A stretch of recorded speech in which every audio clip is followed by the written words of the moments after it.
Tensions are escalating between the U.S. and Venezuela as the Trump administration reportedly launches the next phase of its anti-drug campaign against the South American nation.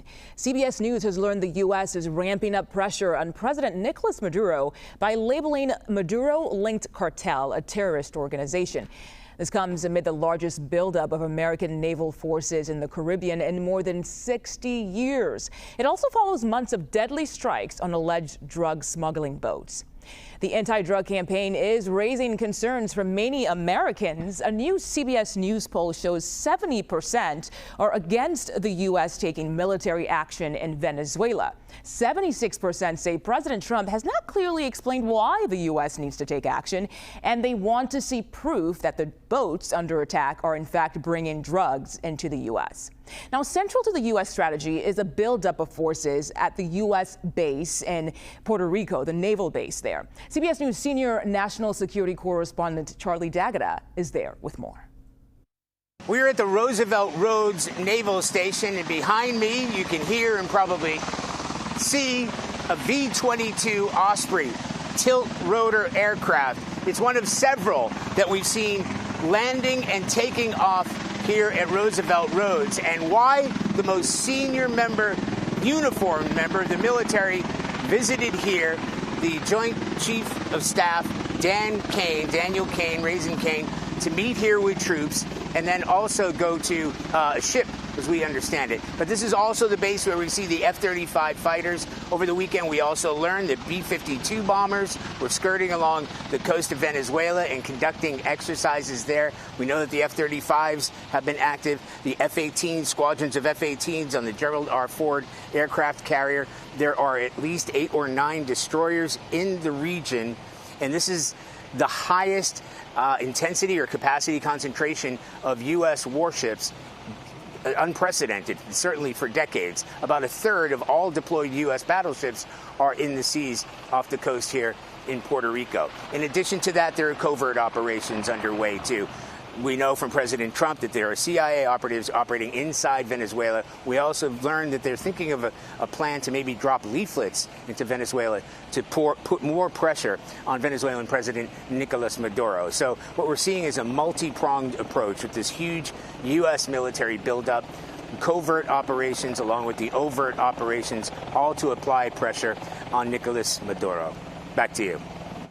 Charlie D'Agata, thank you. And joining us now for much more perspective on this is Ryan Berg, director of the Americas program at the Center for Strategic and International Studies. Ryan, thank you for your time on 24/7 today. Now, the U.S. is getting some support in the region for this campaign, but what are the risks? Great. Thanks very much for having me on. I think the risks of any kind of action against the Maduro regime are well known. Venezuela does have aerial defenses that it has shown off. One of the key questions that we're trying to figure out is just what is the operational capacity of some of that air defense? Has it been maintained? Do they have the know-how and the technical expertise? Have there been spare parts? One of the key questions is the question about spare parts. Much of that aerial defense equipment is Russian in nature. We know that the Russians are bogged down in Ukraine, and they haven't been particularly sensitive to appeals or requests for help from some of their allies around the world for things like spare parts and maintenance, because much of that bandwidth is being used up in Ukraine. So there are some known unknowns here, but there are also some things to consider about Venezuela's ability to defend itself as well if the president does decide that he wants to take action inside Venezuela and greenlight strikes within the country. Yeah, and what does this campaign against so-called narco-terrorism say about wider U.S. policy goals in Latin America? Well, I think that the Trump administration's priorities are threefold within the region. First, drugs. Second, migration.